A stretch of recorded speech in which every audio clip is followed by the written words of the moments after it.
ये याचिका सिर्फ प्रचार के लिए दायर की गई है। ये मुद्दा पूरी तरह से भारतीय पुरातत्व सर्वेक्षण के अधिकार क्षेत्र में आता है। हम कुछ नहीं कर सकते। आप इस मामले में स्वयं भगवान से कुछ करने के लिए कहिए।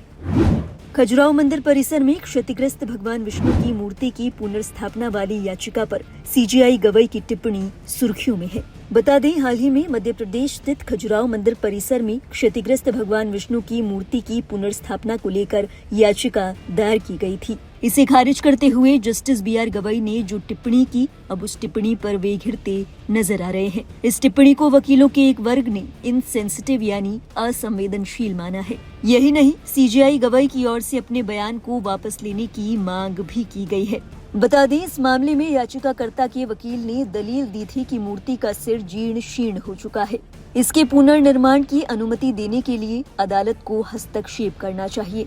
बता दें, मंगलवार को इस मामले में सुनवाई करते हुए सीजेआई गवई की अध्यक्षता वाली पीठ ने खजुराहो मंदिर परिसर में मौजूद जावरी मंदिर में भगवान विष्णु की 7 फुट प्रतिमा को दोबारा स्थापित करने के अनुरोध से जुड़ी एक याचिका को खारिज कर दिया था। पीठ की ओर से कहा गया था कि ये याचिका सिर्फ प्रचार के लिए दायर की गई है। उन्होंने ये भी कहा कि ये मुद्दा पूरी तरह से भारतीय पुरातत्व सर्वेक्षण के अधिकार क्षेत्र में आता है। सीजेआई ने ये भी कहा कि अगर याचिकाकर्ता चाहें तो वहां जाकर पूजा कर सकते हैं। वहां एक बहुत बड़ा शिवलिंग भी है। इस मामले में सुनवाई करते हुए सीजेआई ने कहा, ये याचिका सिर्फ प्रचार के लिए दायर की गई है। ये मुद्दा पूरी तरह से भारतीय पुरातत्व सर्वेक्षण के अधिकार क्षेत्र में आता है। हम कुछ नहीं कर सकते। इस मामले में आप जाकर स्वयं भगवान से कुछ करने के लिए कहिए। आप कह रहे हैं कि आप भगवान विष्णु के प्रति गहरी आस्था रखते हैं, तो प्रार्थना करें और थोड़ा ध्यान लगाएं। ये मूर्ति पुरातात्विक खुदाई में मिली थी। ASI ऐसा करने की अनुमति देगा या नहीं, इसको लेकर कई मुद्दे हैं। इसी बीच अगर आप चाहें तो वहां जाकर पूजा कर सकते हैं। वहां एक बहुत बड़ा शिवलिंग है जो खजुराहो में सबसे बड़े शिवलिंगों में से एक है। बताते चले, इस फैसले के सार्वजनिक होते ही सीजेआई की इस टिप्पणी का सोशल मीडिया पर कई लोगों ने कड़ा विरोध किया। इसी बीच सीजेआई पर महाभियोग चलाने की मांग वाले पोस्ट भी वायरल हुए। कई लोगों का कहना है कि ऐसे बयानों से उनकी धार्मिक भावनाओं को ठेस पहुंची है। इसी कड़ी में कई लोगों ने तो सीजेआई गवई से इस बयान को वापस लेने की मांग की है। वहीं कई लोग ऐसे भी थे जिन्होंने सीजेआई गवई के इस्तीफे तक की मांग कर दी। हालांकि दूसरी ओर कुछ लोग ऐसे भी थे जिन्होंने इस बात को उठाया कि सीजेआई ने ऐसा क्या गलत कहा है। लोगों ने कहा कि सीजेआई की ये टिप्पणी एक वैज्ञानिक सोच को दर्शाती है। ऐसे में सीजेआई की टिप्पणी में उन्हें कुछ भी गलत नहीं लगता।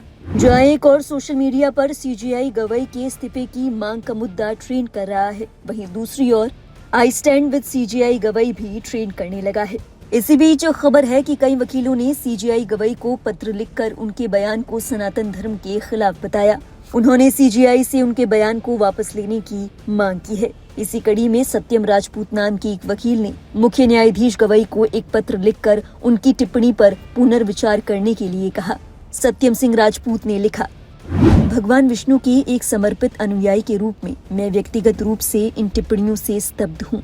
लाखों हिंदुओं के लिए भगवान विष्णु के प्रति भक्ति केवल व्यक्तिगत आस्था का विषय नहीं है, बल्कि उनके आध्यात्मिक अस्तित्व और सांस्कृतिक पहचान का आधार है। इसी कड़ी में एक अन्य वकील विनीत जिंदल ने अपने पत्र में लिखा, मुझे उम्मीद है कि सर्वोच्च न्यायालय और राष्ट्रपति इस मामले को गंभीरता से लेंगे और ये सुनिश्चित करेंगे कि हर धर्म की गरिमा बनी रहे। जहां एक तबके की ओर से सीजेआई गवई की इस टिप्पणी को वापस लेने की मांग की जा रही है, वहीं एक तबके का कहना है कि अदालत संविधान से चलती है, न किसी धर्म विशेष के मत से। ऐसे में सीजेआई की ये टिप्पणी पूरी तरह से तार्किक और वैज्ञानिक सोच पर निर्भर है। बहरहाल सीजेआई गवई की इस टिप्पणी को लेकर आपके क्या विचार है? अपने विचार हमें जरूर बताएं कमेंट बॉक्स में। और देश और दुनिया से जुड़ी बाकी अहम खबरों के लिए आप देखते रहिए लाइव हिंदुस्तान।